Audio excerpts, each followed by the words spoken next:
आऊंगी। जिस तरीके से हमने देखा है कि पाकिस्तान खैर अपने नापाक हरकतों से कभी बाज नहीं आता है और तमाम तरह के हमले आए दिन देखने को मिलते हैं, चाहे वो पहलगाम अटैक हो या उससे पहले जो तमाम हमले हमने देखे हैं।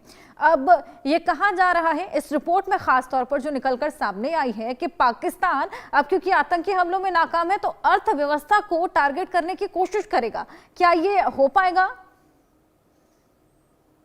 हर्षा जी, जो भी इस बारे में हम बता रहे हैं कि जो उनके द्वारा कहा गया, आप मुनीर का अगर भाषण देखें जो 2-3 दिन पहले हुआ था, तो मुनीर ने ये बात बहुत क्लियरली बोली थी कि हम जो हैं भारत को अब न्यूक्लियर थ्रेट्स, तो न्यूक्लियर की बात तो करते करते हैं न्यूक्लियर की, लेकिन साथ ही उन्होंने कहा कि हम इकोनॉमिकली भारत को क्या करेंगे, नुकसान पहुंचाएंगे। ये स्पष्ट उन्होंने मेंशन किया था। रीजन क्या है कि देखिए, आज हम पूरे विश्व में बात करें तो पूरे विश्व में अगर सबसे अच्छी ग्रोथ रेट किसी की है इकोनॉमी में, तो भारत की है। और देखिए, एक ग्रोइंग इकोनॉमी जो है कभी भी नहीं चाहता कि वो वॉर में जाए और युद्ध में जाए। भारत कभी नहीं चाहता इस समय, जिस समय भारत की एक पूरी ग्रोइंग चल रहा है, क्या ना, ग्रो कर रहा है सब चीजें, तो भारत नहीं चाहेगा वॉर में जाके हम अपनी ग्रोथ को क्या करें, रोकें या उसमें कोई डिस्टरबेंस करें। यही बात जो है नागवार गुजरती है किनको, जो हमारे प्रतिद्वंदी है या हमसे जो शत्रुता का व्यवहार रखते हैं। जैसे अभी आप बात पाकिस्तान की कर रही हैं, अमेरिका भी कहीं ना कहीं इसको सपोर्ट कर सकता है, क्योंकि अमेरिका ये नहीं चाहता कि भारत बहुत ही ताकतवर हो। कि कल को जैसे आज वो चीन से क्या कर रहा है, फाइट कर रहा है, तो कभी भी वो ये नहीं चाहेगा कि मुझे जो है भारत से भी मुकाबला करना पड़े। तो भारत को कंट्रोल में रखना जरूरी है। और चौथे नंबर की अर्थव्यवस्था में अब इसमें बात हुई कि कैसे अटैक होगा। आपने कहा कि भाई क्या ये संभव है। देखिए, जब इरादे इस प्रकार हों और हमें अपनी फोर्सेस के ऊपर, और फोर्सेस के अलावा बात करूं जो भी हमारी इकोनॉमी से जुड़े हुए भी जो संस्थाएं हैं, इंस्टीट्यूशंस हैं, वो सब भी बड़ी मुस्तैदी से और बहुत सीरियसली उन्होंने इस बयान को लिया है, इस बात को लिया है। क्योंकि पाकिस्तान और हम में इतना बड़ा गैप है आज हर्षा जी, कि पाकिस्तान कई कई दशक लग जाएंगे कि इस गैप को फिल करने में, इकोनॉमिकल जो गैप हमने क्रिएट किया है।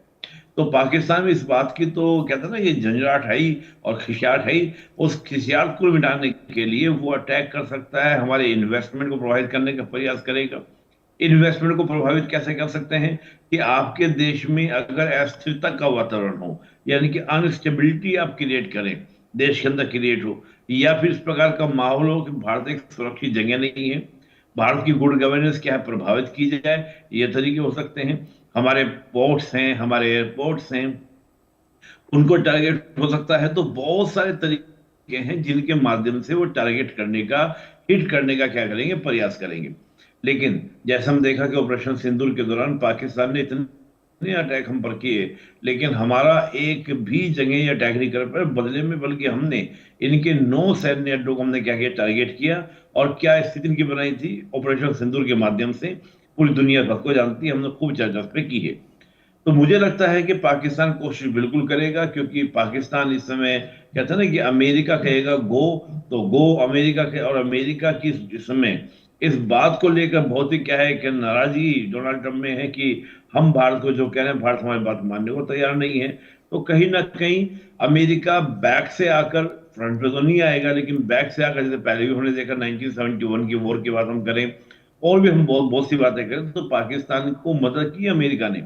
तो अमेरिका की मदद पाकिस्तान को मिलेगी, मुझे ऐसी पूरी उम्मीद है।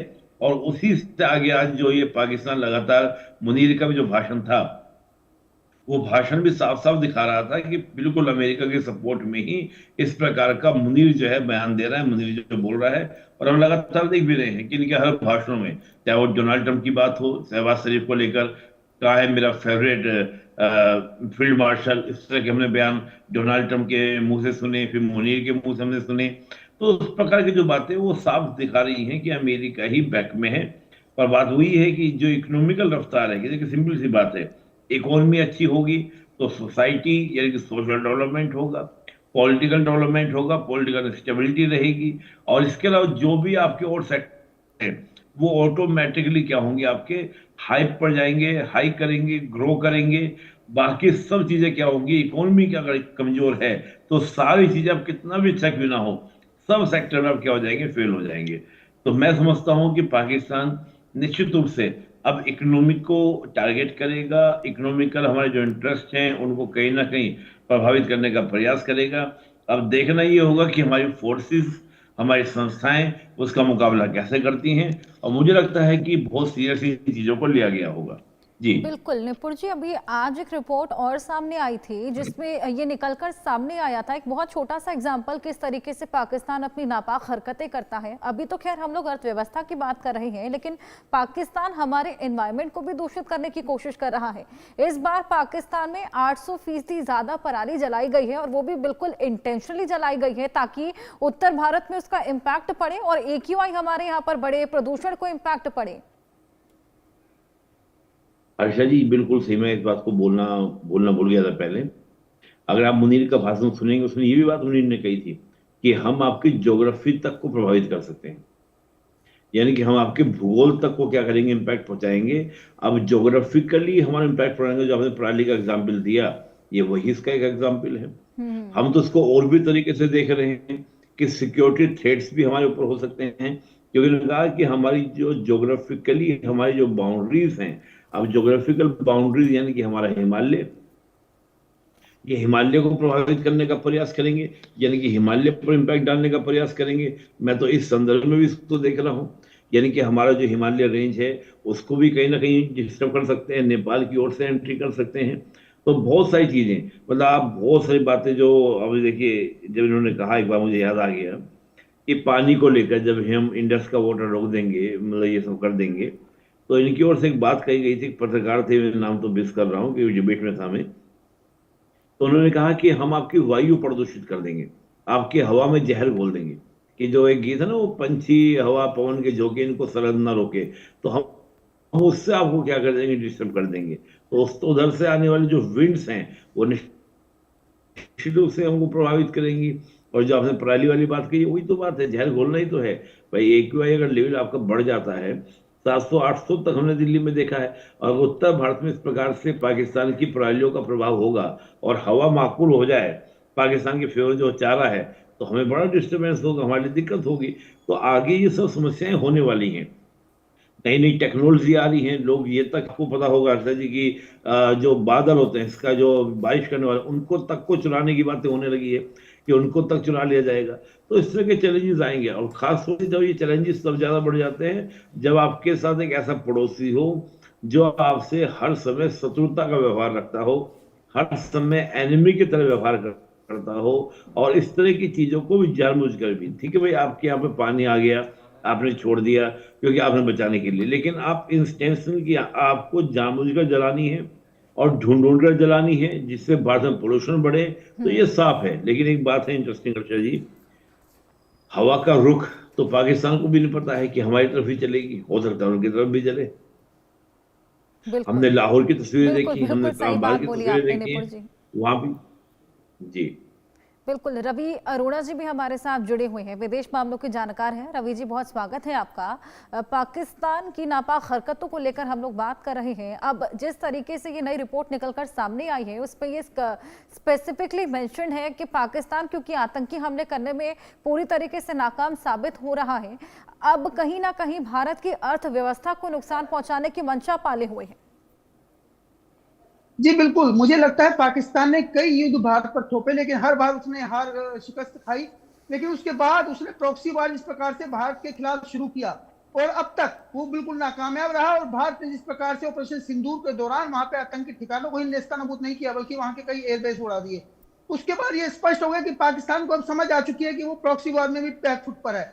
लेकिन यह भी सच्चाई है कि इसके साथ साथ पाकिस्तान कई तरीकों से भारत को तोड़ने की कोशिश करता रहा है। चाहे हम बात करें नकली नोटों की, जिस प्रकार से जब नोटबंदी से पहले जिस प्रकार से भारत के अंदर नकली नोट आया करते थे, जिस प्रकार से भारत के अंदर ड्रग्स सप्लाई करने की कोशिश की जाती थी, मतलब कई तरीके अलग अलग तरीकों से भारत के खिलाफ पाकिस्तान प्रॉक्सी वॉर की कोशिश करता है। लेकिन अब जो नए तरीके सामने आ सकते हैं उसमें यह सही है कि आर्थिक संपत्तियां भारत की जो है नेस्तनाबूद करने की कोशिश पाकिस्तान कर सकता है, क्योंकि इसमें कहीं ना कहीं एक साइलेंट जिसे समर्थन हम कहेंगे कि अमेरिका और चाइना पूरी तरह से दे रहे हैं। क्योंकि आज जिस प्रकार से भारत एक अंतर्राष्ट्रीय पूरी बहुत बड़ी अर्थव्यवस्था, चौथी दुनिया की सबसे बड़ी अर्थव्यवस्था बन चुका है, और तीसरे बनने जा रहा है, तो उसके बाद ना सिर्फ अमेरिका, ना सिर्फ चाइना, बल्कि पाकिस्तान की भी हालत खराब है। तो इनको लगता है कि कहीं ना कहीं भारत को तोड़ने के लिए इनकी आर्थिक संपत्ति, चाहे हम ट्रेड सेंटरों की बात करें, बंदरगाहों की बात करें, हमारे नेशनल हाईवेज की बात करें, या कहीं जिससे भी भारत की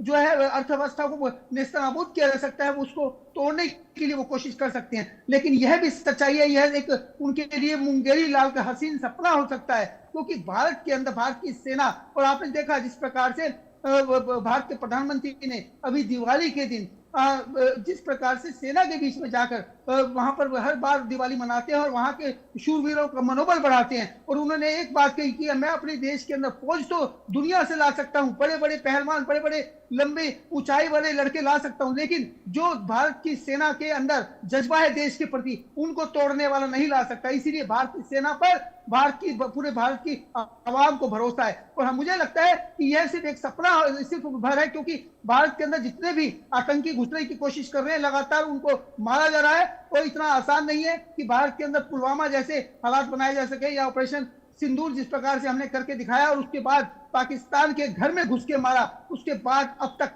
पाकिस्तान कुछ नहीं कर पाया, बजाय इसके कि वो पूरी दुनिया भर में यह गा रहा है कि हमने जो है एक झूठा प्रोपोगेंडा फैलाने की कोशिश कर रहा है कि हमने हिंदुस्तान के विमान मार गिराए। लेकिन सच्चाई पूरी दुनिया जानती है, अमेरिकी मीडिया भी जानती है, यहां तक कि पूरी दुनिया की मीडिया ने दिखाया कि किस प्रकार से हमने पाकिस्तान को धोया है। तो मैं समझता हूं यह सिर्फ एक सपना भरा है, उसके लिए इतना आसान नहीं होगा। लेकिन यह भी सच है कि हमें सतर्क रहने की जरूरत है, क्योंकि हमारी तरफ एक तरफ चाइना है, दूसरी तरफ पाकिस्तान है, और ये दोनों ही कहीं ना कहीं भारत को आगे बढ़ता हुआ नहीं देख सकते। और अब खासकर अमेरिका भी कहीं ना कहीं खुलकर सामने आ रहा है, जिसको लेकर कहीं ना कहीं भारत को एक चिंता का विषय जरूर बनता है। लेकिन घबराने की जरूरत नहीं है, क्योंकि भारत की जो व्यवस्था है, भारत की जो सरकार है, वो एक मजबूत हाथों में है। और पूरी देश को और खासकर देखिए, जो इस समय भारत सरकार है, उन्होंने जिस प्रकार से सेना को पूरी छूट दी है, जिस प्रकार के उनके हाथों को खोला है, तो मुझे लगता है अब वह समय नहीं है कि जब सेना को पूछना पड़ता था।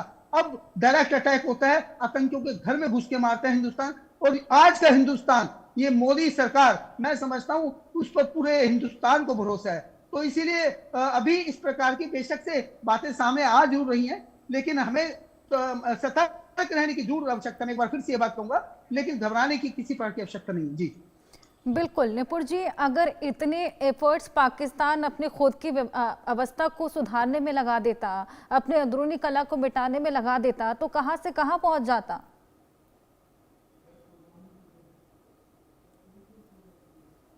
ये तो हर्षा जी, पाकिस्तान के साथ प्रॉब्लम स्टार्टिंग से रही है, और पाकिस्तान के बारे में तो मैं हमेशा बोलता आया हूँ। आप 1960 तक अगर देखें, पाकिस्तान की जो इकोनॉमिकल ग्रोथ है वो इंडिया के इक्वलेंट थी, बल्कि इंडिया से ज्यादा ही थी।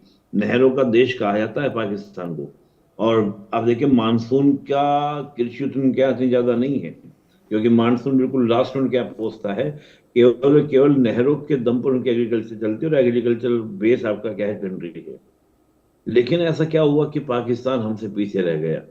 रीजन यही था कि पॉलिटिकली अनस्टेबिलिटी और पॉलिटिकल अनस्टेबिलिटी हुई तो सोसाइटी भी अनस्टेबल हुई। और आज पाकिस्तान कई घड़ों में बटा आपको दिखाई देगा। ये बात कर रहे हैं कि हम ये कर देंगे, वो कर देंगे। मुझे तो लगता नहीं कि पाकिस्तान 2027 तक भी चल पाएगा।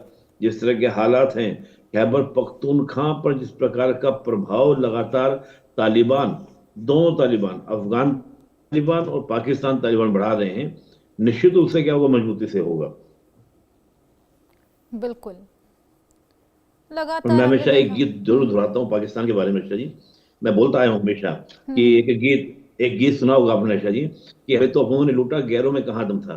पाकिस्तान तो लूटने वाले पाकिस्तान की सरकार है, पाकिस्तान की सेना है। इनकी नीतियों ने, इनके प्लानिंग्स ने, इन सब ने क्या किया, पाकिस्तान को डिस्ट्रॉय किया है। आज खैबर पख्तूनख्वा लगभग टूटने के कगार पर है, केवल इनकी नीतियों के कारण।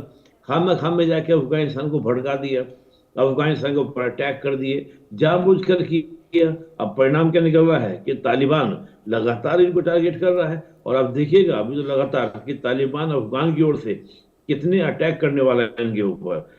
बहुत चक्के रह गए जिस बार तालिबान ने इस प्रकार पिटाई की। नहीं तो हमेशा क्या होता था कि पाकिस्तान जो है अफगानिस्तान के ऊपर प्रेशर बनाए रखता था। इस बार पहली बार ऐसा हुआ कि अफगान ने पाकिस्तान पर प्रेशर क्रिएट किया। तो बात यह है कि पाकिस्तान जब तक, और देखिए पाकिस्तान के इस प्रकार के बयान आना, इस प्रकार के कदम उठाना, वो केवल हमारे नुकसान के लिए नहीं हर्षा जी, वो पाकिस्तान ये चाहता है कि कैसे भी करके भारत की रफ्तार रुके, क्योंकि पाकिस्तान को, पाकिस्तान की जनता को ये उत्तर देना नहीं बन पाता है कि एक देश आपके साथ जो आजाद हुआ, जो फ्री हुआ, वो कहां से कहां निकल गया। जो हमारे पीएम ने एक बार कहा भी था कि मैं पाकिस्तान की जनता से कहना चाहता हूं कि पूछते क्यों नहीं अपने हुक्मरानों से कि दो देश एक साथ आजाद हुए थे और एक देश कहां का कहां बढ़ गया और एक कहां पर रह गया। जयशंकर जी ने कहा कि दो देश, एक आईटी हमारे यहाँ पर इंफॉर्मेशन टेक्नोलॉजी वाला और एक आईटी उनके यहाँ पर इंटरनेशनल टेररिज्म वाला बन गया। पूरी दुनिया ने देखा ओसामा बिन लादेन कहाँ पाया गया, तमाम तरह की चीजें आपके होने के बाद। तो पाकिस्तान की स्थिति क्या था ना, वो बार बार फॉरेन पॉलिसी के लिए बारे में कहा जाता है कि आप जिस पर अपने राष्ट्र का निर्माण करते हैं, यानी कि राष्ट्र का निर्माण जिन प्रिंसिपल्स पर, जिन मूल्यों पर होता है, उन्हीं मूल्यों से राष्ट्र के चरित्र का भी निर्माण होता है। आपने किन मूल्यों पर किया? आपने हिंसा से अपना पाकिस्तान लिया, और जब पाकिस्तान हिंसा से लिया तो वही आज आपके चरित्र का क्या कर रहा है, निर्धारण कर रहा है। टू नेशन थ्योरी का फेलियर 71 में ऑलरेडी हो गया था। और आज भी आप देखें कि जब किसी देश की एयरफोर्स को अपने ही देश के नागरिकों पर जाकर एयर स्ट्राइक्स करनी पड़े, महीने भर पहले खैबर पख्तूनख्वा में यही पाकिस्तान की एयरफोर्स जाकर स्ट्राइक कर रही थी, तो ये किस स्थिति में पाकिस्तान जी रहा है, ये समझने वाली बात नहीं है। साफ रूप क्या ना, स्पष्ट रूप से ये हमारे सामने है। जी अर्षा जी। बिल्कुल बिल्कुल।